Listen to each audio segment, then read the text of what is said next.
Hello students, my name is Abhinav Batra and in this video we are going to discuss about permutation and combinations. तो last video में हमने पढ़ा था basics पढ़ा था permutation और कॉम्बिनेशन का, जिसमें हमने फैक्टोरियल नोटेशन पढ़ा और फंडामेंटल प्रिंसिपल ऑफ काउंटिंग पढ़ा। तो इस वीडियो में हम स्टार्ट करने वाले हैं परम्यूटेशन से। अगर आपने पिछली वीडियो नहीं देखी है तो वो जाके पहले पिछली वीडियो देख लेना, वो इसका बेसिक है सारा का सारा। So let's begin. तो आज हम पढ़ रहे हैं परम्यूटेशन। परम्यूटेशन क्या होता है? The different arrangements that can be made out of given set of things by taking some or all at a time। मतलब हमने arrange करना है, arrangement that can be made out of given set of things। कुछ भी things दे रखी हैं, suppose we have to arrange seats, okay, by taking some or all at a time। Suppose हमें 3 seats दे रखे हैं, तो या तो हमें उसमें से 2 की अरेंजमेंट निकालनी होगी, 1 की निकालनी होगी, हो सकता है 3 की निकालनी हो।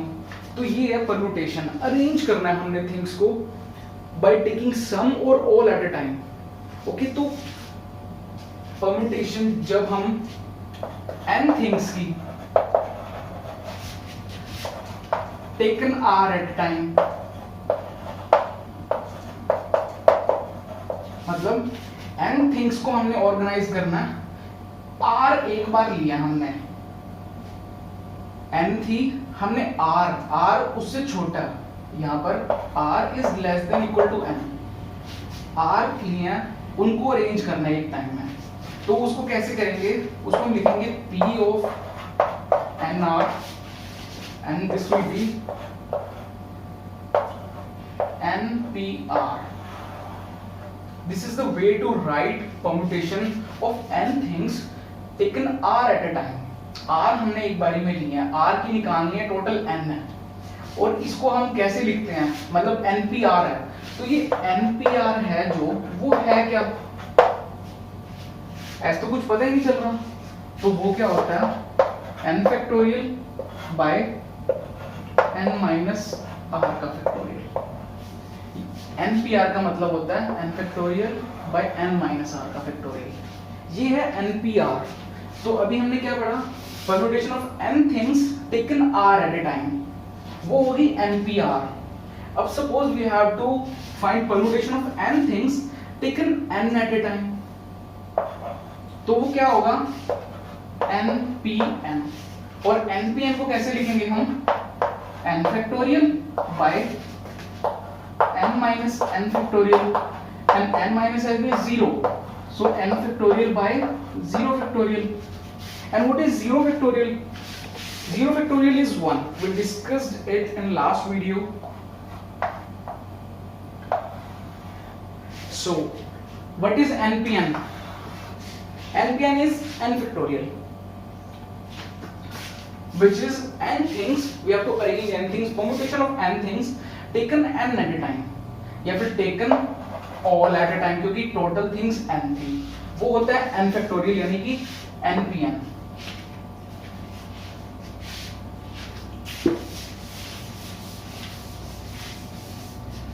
जो npr था उसको हम कैसे लिख रहे थे? Permutation of nr। इसका मतलब क्या? Permutation of n things taken r at a time. तो जो npn है उसे कैसे लिखेंगे? Permutation of n things taken all at a time.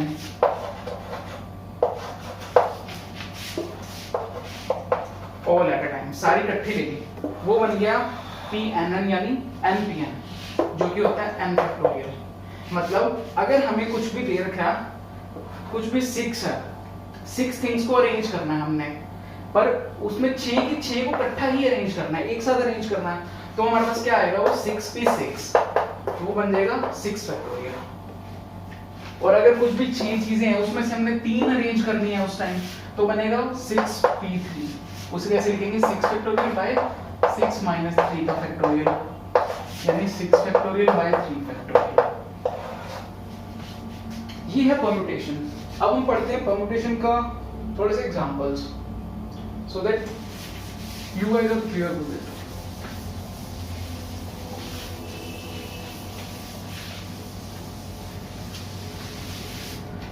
तो अब सपोज हमें निकालना है 10p6, तो हम उसे कैसे निकालेंगे? सेम फॉर्मूला से 10 फैक्टोरियल बाय 10 माइनस 6 का factorial, and what is it? 10 factorial by 4 factorial. जो ये साइन है, मतलब जो सिंबल है, ये है फैक्टोरियल का। इन केस अगर आपने पिछली वीडियो नहीं देखी है तो ये फैक्टोरियल का सिंबल होता है। और इसे हम कैसे सोल्व करेंगे ये भी लास्ट वीडियो में हमने किया था। 10 9 8 7 6 5 इंटू 4 फैक्टोरियल, और नीचे 4 फैक्टोरियल है। मतलब जो फैक्टोरियल होता है उससे क्या होता है, वो उससे छोटे जितने भी नेचुरल नंबर्स हैं उनका मल्टीप्लिकेशन होता है। तो ये 10 इंटू 9 8 7 6 5 4 फैक्टोरियल तक चला गया। हमने 4 से आगे इसलिए एक्सपेंड नहीं करा क्योंकि 4 फैक्टोरियल कट जाएगा। तो जो आंसर है वो ये आ जाएगा, this will be the answer of 10p6। अब ये तो है हम बेसिक, हमें परम्यूटेशन अगर दे रखे हो कुछ भी 10p6 या फिर npn कुछ भी है, वो कैसे सॉल्व करते हैं। पर क्वेश्चन कैसे आएगा? अब इतना इजी तो कोई भी नहीं पूछेगा एग्जाम में कि 10p6 निकालो, कोई भी निकाल सकता है, 2 मिनट का काम है। क्वेश्चन आएगा np5 is equal to 42 np3। अब क्वेश्चन में पूछेंगे फाइंड n निकालो, ठीक है, हम n निकाल लेते हैं। हमें उसके लिए क्या करना है, हमें फॉर्मूला अप्लाई करना है NPR वाला। क्या होता है? n factorial by n minus 5 factorial. ये क्या है? 42 इंटू में np3, मतलब n factorial by n minus 3 factorial. तो ये क्या हो जाएगा? n फैक्टोरियल को हम जब भी फैक्टोरियल होता है उससे, जैसे 10 है तो वो एक छोटा होता जाएगा, फिर 8 आ जाएगा। मतलब n है तो n से छोटा नंबर क्या आएगा? n minus 1, then n minus 2, क्योंकि ये उससे छोटा है, ये उससे छोटा है, और n माइनस 3, ये इससे छोटा आ गया, फिर n minus 4, and then n minus 5 factorial. नीचे क्या है? n minus 5 factorial. और ये फैक्टोरियल वाला जो पार्ट है वो कट जाएगा। तो लेफ्ट हैंड साइड क्या आ गई? n into n minus 1, n minus 2, n minus 3 and n minus 4। Right hand side क्या था हमारे पास? 42 n factorial by n minus 3 factorial. Similar तरीके से करेंगे जो हमने करा। क्या बन जाएगा ऊपर? n minus 1, n minus 2। जो n माइनस 3 फैक्टोरियल होगा वो ऊपर नीचे कट जाएगा। तो अब दोनों तरफ क्या बचा? ये बचा। अब दोनों तरफ हम n into n minus 1, n minus 2 इससे डिवाइड करेंगे, कैंसिल आउट नहीं करेंगे, हम डिवाइड करना है। डिवाइड करने से ये टर्म खत्म हो जाएगी और ये टर्म खत्म हो जाएगी। ये क्या आ जाएगा? n square minus 7n plus 12 and this is 42, तो इधर आके माइनस 30, तो n इक्वल टू 0। अब इसे क्वाड्रेटिक इक्वेशन है, क्वाड्रेटिक इक्वेशन को हम सॉल्व करेंगे तो इससे क्या आएगा? n की वैल्यू आएगी 10 और माइनस 3। माइनस 3 सबसे बड़ी बात, n can never be negative. अगर नेगेटिव हो गया, वैसे हो ही नहीं सकता क्योंकि जब हम अरेंजमेंट पढ़ रहे हैं तो n things we have to, मतलब arrange n things taken are at a time. तो जो थिंग्स हैं ये वो नेगेटिव थोड़ी हो सकती हैं, पॉजिटिव कुछ चीजें होंगी तभी तो उसको अरेंज करेंगे। तो n की वैल्यू आ जाएगी 10। तो क्वेश्चन जो आएगा, मतलब जिसके थोड़े से चांसेस हैं, मतलब क्वेश्चंस हो सकते ये भी ना आए क्योंकि अभी आएंगे अगले लेवल के क्वेश्चन आएंगे पेपर में, एग्जैक्टली वो पूछे जाते हैं। अब एक स्पेशल टाइप का केस है वो रिस्ट्रिक्टेड परम्यूटेशंस। रिस्ट्रिक्टेड परम्यूटेशंस क्या होता है कि जैसे n थिंग्स को अरेंज करना है by taking all at a time, मतलब npn, उसमें p थिंग्स हैं जो वो एक साथ होकर करेंगी, मतलब वो होंगी तो एक साथ होंगी वरना नहीं होंगी। तो क्या होगा, जो npn सॉल्यूशन होगा हमारा या जो भी होगा npr व्हाटएवर इट इज, तो जो p थिंग्स जो कि ऑकर टुगेदर हो रही है, जो होंगी तो दोनों साथ होंगी, उनसे मल्टीप्लाई कर दिया जाएगा, मतलब MPN को मल्टीप्लाई कर जाएगा P फैक्टोरियल थिंग्स के साथ। If P things are occurring together, P can be 2 3 anything. तो ये स्पेशल केस है, ऐसे समझ नहीं आएगा मुझे पता, क्वेश्चन से समझ आएगा, और ये क्वेश्चन पेपर में गारंटीड आता ही आता। ये स्पेशल केस है इसलिए ये काफी इंपॉर्टेंट है। The letters of the word Monday,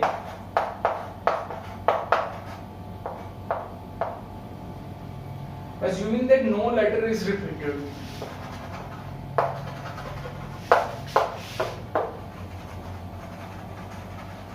no letter is repeated. First is 4 letters used at a time, 4 letters। तो ये कितने लेटर्स हैं? 6, और हमें कितने लेने एक बारी में? 4। तो उसका कितना तरीका है? 6p4, मतलब 6 फैक्टोरियल बाय 6 माइनस 4 यानी 2 फैक्टोरियल। ये तो बहुत इजीली निकाल सकते हैं हम। ये था first. Second case is all letters used eight a time, all letters. All letters कितने हैं? 6 थे और 6 में से 6 ही यूज करने हैं, तो 6 पे 6 यानी 6 फैक्टोरियल बेस से। Third is all letters are used but first letter is vowel। सबसे पहले हम चेक करेंगे इसमें वोवल्स कौन कौन से हैं। इसमें है O और A, मतलब वोवल्स कितने हैं? 2। तो हमारे पास कितने प्लेसेस हैं? 6 प्लेसेस हैं, MONDAY। और इन्होंने क्या वो कंडीशन दिया? ऑल लेटर्स यूज करना, मतलब सारे लेटर्स यूज करने हैं 6 के 6, पर फर्स्ट लेटर वोवल होना चाहिए, मतलब इस जगह पर या तो O आएगा या A आएगा। ये तो जरूरी है ही है, वोवल आना ही आना चाहिए फर्स्ट जगह पर। ओके, अगर यहाँ पर वोवल आता है तो यहाँ पर ये 2 हैं, तो ये कितने वेज से आ सकते हैं? 2 वेज से, ये हमने पढ़ा। बाकी जो 5 प्लेसेस हैं, मतलब यहाँ पर 5 लेटर्स होंगे और प्लेसेस कितने हैं? वो भी 5 हैं, तो कितने तरीके से कर सकते हैं हम? 5p5 से। 5 प्लेसेस और 5 लेटर्स, मतलब अरेंज क्या करना है? 5 लेटर्स को अरेंज करना है taking all at a time, मतलब NPN वाला सिस्टम हो गया। तो ये कितना बन गया? 5 फैक्टोरियल। तो उसे मल्टीप्लाई किससे करेंगे? 2 से, क्योंकि यहाँ पर इसको करने के 2 वेज हैं और इसको करने के 5 फैक्टोरियल वेज हैं। तो टोटल आंसर क्या आएगा? 2 into 5 factorial. 2 into 5 factorial 10 factorial नहीं होता, कभी भी ये गलती मत करना। 5 फैक्टोरियल होता है 120, तो 120 into 2 is 240। ये आ गया, ठीक है। तो ये था रिस्ट्रिक्टेड परम्यूटेशन का एक काफी अच्छा एग्जांपल। हम एक और एग्जांपल लेके करते हैं इसका। As you can see the question on your screen, how many words with or without meaning can be formed from the letters of the word equation? E, Q, U, A, T, I और M। Equation से हमने words बनाने हैं with और without meaning, जो भी बनता है, यूजिंग ईच लेटर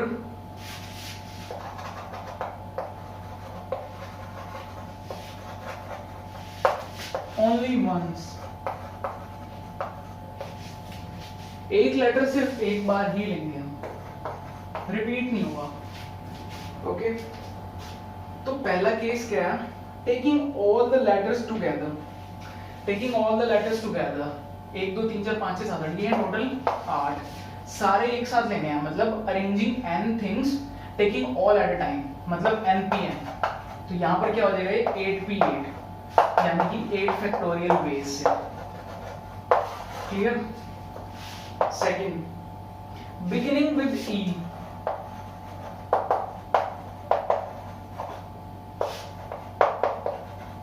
E से स्टार्ट होने वाले लेटर्स, जब हम E से स्टार्ट होने वाला, मतलब क्या? 8 पोजीशंस हैं हमारे पास, 1 2 3 4 5 6 7 8।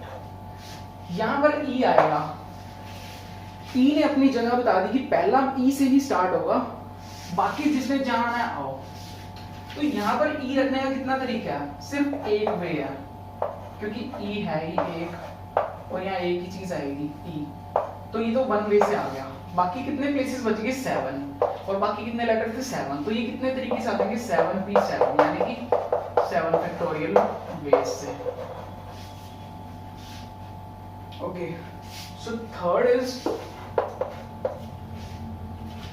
beginning with E and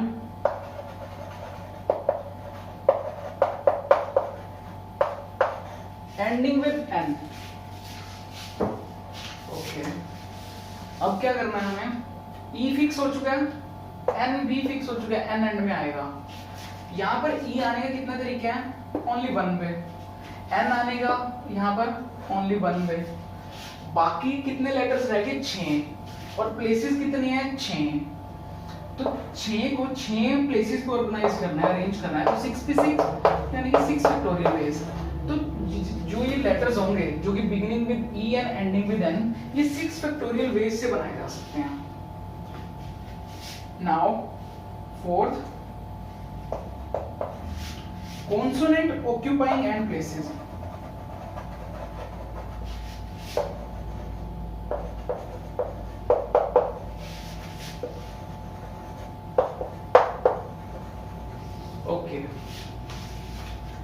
consonants, सबसे पहले तो कॉन्सोनेंट्स हैं कौन से, Q, T, N, N, E, U, A, I, O, ये वॉवल्स हैं।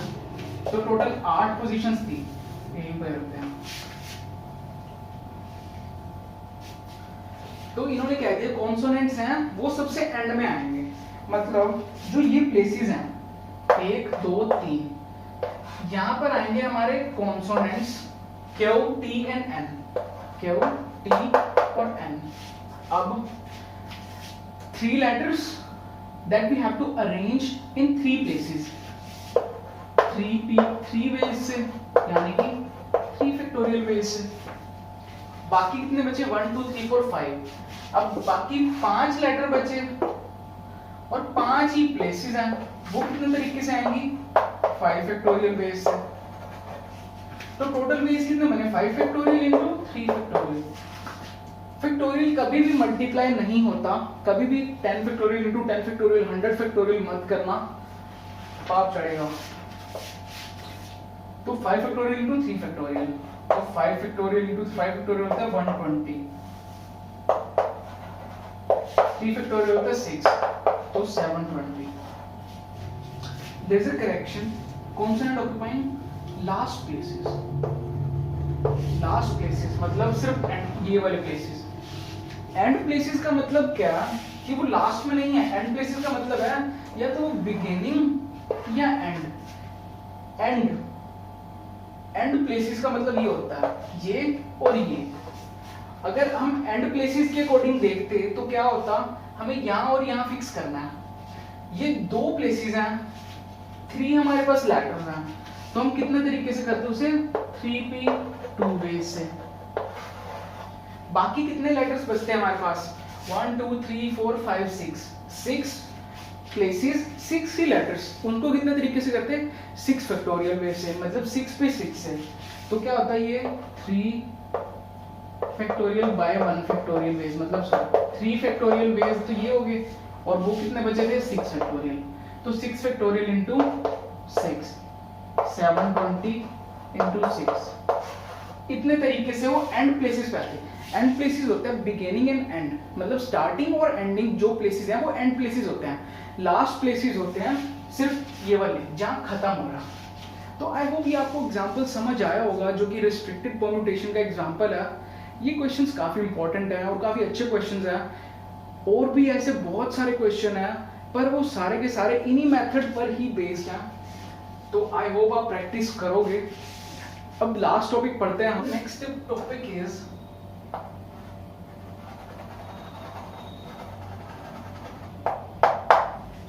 permutations with रिपीटिशंस, मतलब इसमें रिपीटिशन अलाउड है। ओके, तो वो कैसे होगा?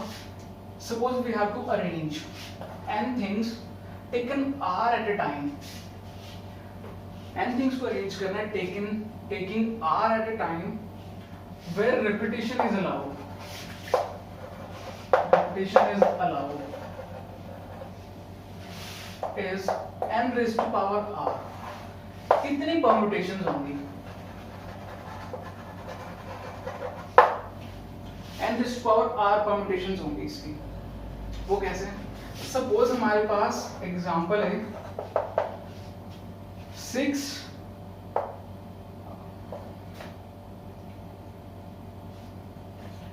सपोज हमारे पास 6 डिफरेंट रिंग्स हैं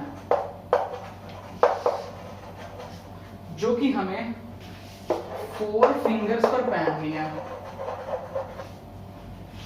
तो उसको करने का तरीका क्या होगा?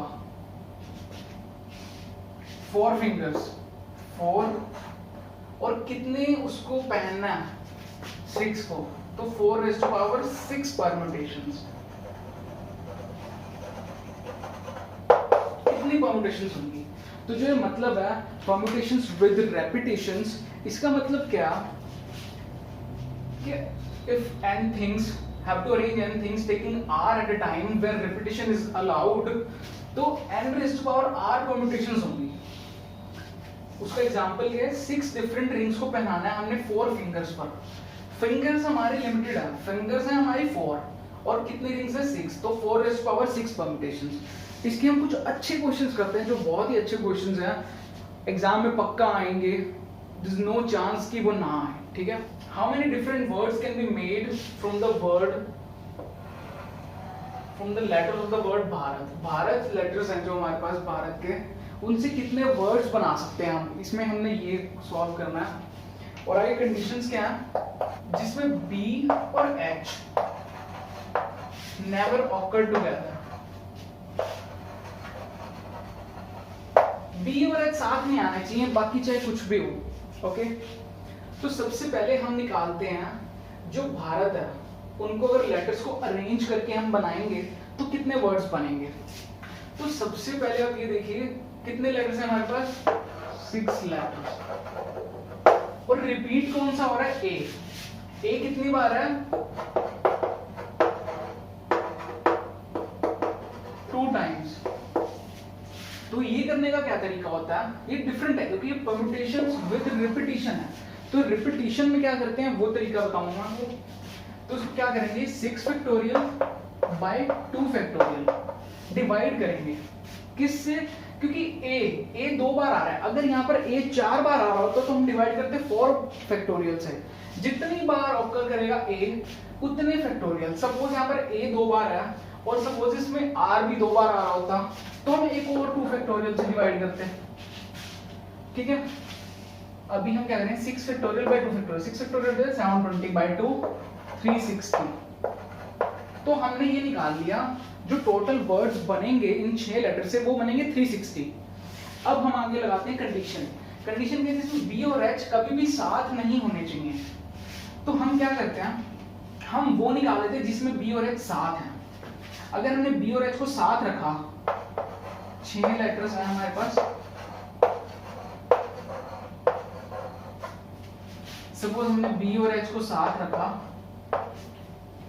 इसको हम मान लेते हैं ए की, इसको हमने एक सिंगल लेटर मान लिया, सिंगल छोटा सा वो मान लिया। ये जहां भी जाएगा साथ जाएगा क्योंकि बी और एच को हमने क्या करा है? साथ रख दिया एक बार। तो इसको हम एज दो नहीं, इसको हम 1 ट्रीट करेंगे कि ये 1 लेटर है। तो टोटल लेटर्स कितने आ गए? 1 2 3 4 और इसको एक कंसीडर करेंगे तो 5। तो ये आ गए 5 फैक्टोरियल के इससे।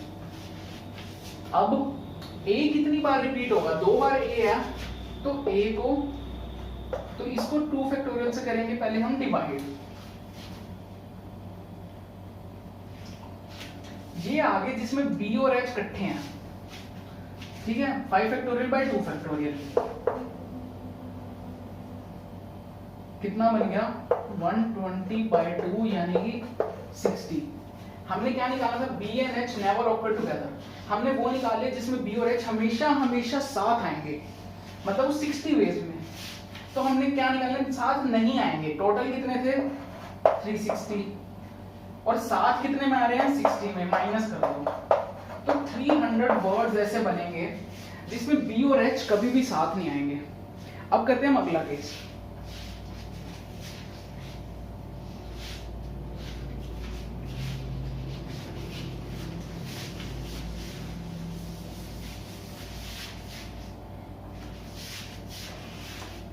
कहते हैं begins with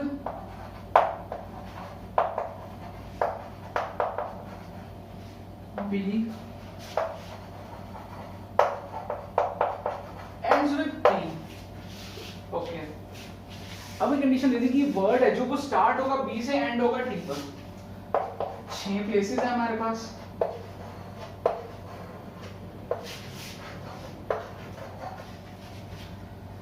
यहां B फिक्स है, यहां T फिक्स है, यहां पर 2 फिक्स हो चुके हैं। बाकी कितने प्लेसेस बचे 4, और लेटर्स कितने हैं 4। कितने तरीके से एडजस्ट होंगे वो 4p4 से, मतलब 4 फैक्टोरियल वेज से, क्योंकि a कितने हैं 2, तो कितने से डिवाइड हो गए 2 फैक्टोरियल से। ये बहुत बहुत ही ज्यादा इंपॉर्टेंट कंडीशन है कि अगर कोई भी लेटर एक से ज्यादा बार अपीयर हो रहा है तो जितनी बार अपीयर हो रहा है उससे हम डिवाइड करेंगे। यहाँ पर अगर कोई भी लेटर होता है, वो दो, अगर सपोज इसमें 10 लेटर का वर्ड है और उसमें हर लेटर 2-2 बार अपीयर हो रहा है, तो टोटल अगर 10 है तो 10 फैक्टोरियल, नीचे कितने से डिवाइड होगा 2 factorial 2 factorial 2 factorial 2 factorial 2 factorial 5 बार। क्यों? क्योंकि 2-2 बार अपीयर हो रहे हैं सारे लेटर। जो लेटर जितनी बार अपीयर होगा उतने फैक्टोरियल से हम डिवाइड करेंगे। ओके, तो ये आ गया। इनको हम 4 फैक्टोरियल वेज से सेट कर सकते थे और 2 फैक्टोरियल से हम डिवाइड करें। क्यों? क्योंकि 2 बार अपीयर हो रहे हैं। तो ये कितने आ गए 4 फैक्टोरियल। 4 फैक्टोरियल कितना होता है 24/2, यानी कि 12 वर्ड्स ऐसे बनेंगे। 12 वर्ड्स ऐसे बनेंगे जो कि B से स्टार्ट होंगे और एंड T पर होंगे। तो ये कुछ क्वेश्चंस थे परम्यूटेशंस पर। हमने पढ़ा रिपीटिशन वाला परम्यूटेशन और रिस्ट्रिक्शन वाला भी। तो आई होप आपको ये समझ आया होगा। अगर आपको समझ आया तो आप अपने फ्रेंड्स के साथ शेयर करिए ये वीडियो, ताकि उन्हें भी थोड़ी हेल्प हो सके। और अगर आपको कुछ नहीं समझ आया तो आप मुझे कमेंट बॉक्स में ज़रूर बताइएगा क्या समझ नहीं आया। आई एम श्योर मैं आपको दोबारा बताऊंगा और आपको समझ आएगा, चाहे मुझे उसके लिए वीडियो बनानी पड़े, चाहे उसके लिए आपको कैसे भी डाउट क्लियर करना पड़े। I will do that. So अगर आपको वीडियो पसंद आएगा तो लाइक करना, शेयर करना, सब्सक्राइब करना। Okay, see you in the next video. और उसमें हम पढ़ेंगे कॉम्बिनेशंस। परम्यूटेशंस हमारा कंप्लीट हो चुका है। यही कुछ क्वेश्चंस है जो अब बार बार आएंगे, इस टाइप के क्वेश्चंस होंगे और प्रैक्टिस करना है इसकी। See you in the next video.